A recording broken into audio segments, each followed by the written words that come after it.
Hi, good morning. ఈరోజు మనం పెసరట్టు వేసుకుంటున్నాము. పెసరట్టుకి పెసరపప్పు తీసుకున్నాను, 2 గ్లాసెస్, 1 గ్లాస్ రైస్ వేసుకున్నాను అనమాట. బాగా 2 అవర్స్ నానబెట్టుకొని మిక్సీ పట్టుకుంటే ఇలాగా పేస్ట్ అవుతుంది. దోశ బ్యాటర్ లాగా చేసుకోవాలి. దాంట్లోకి నేను కొంచెం పచ్చిమిర్చి, అల్లం కూడా వేసాను అనమాట.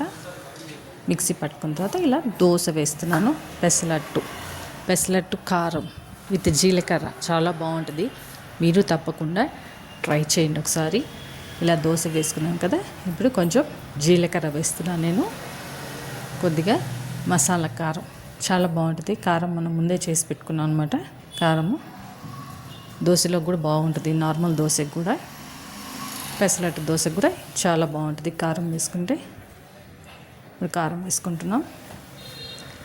యమ్మీగా టేస్టీగా పెసరట్టు, కారం పెసరట్టు అనమాట. ఒకసారి ట్రై చేయండి, చాలా బాగుంటుంది. ఉత్తి పెసరట్టు కాకుండా ఇలా వేసుకున్నారంటే ఇంకా బాగుంటుంది.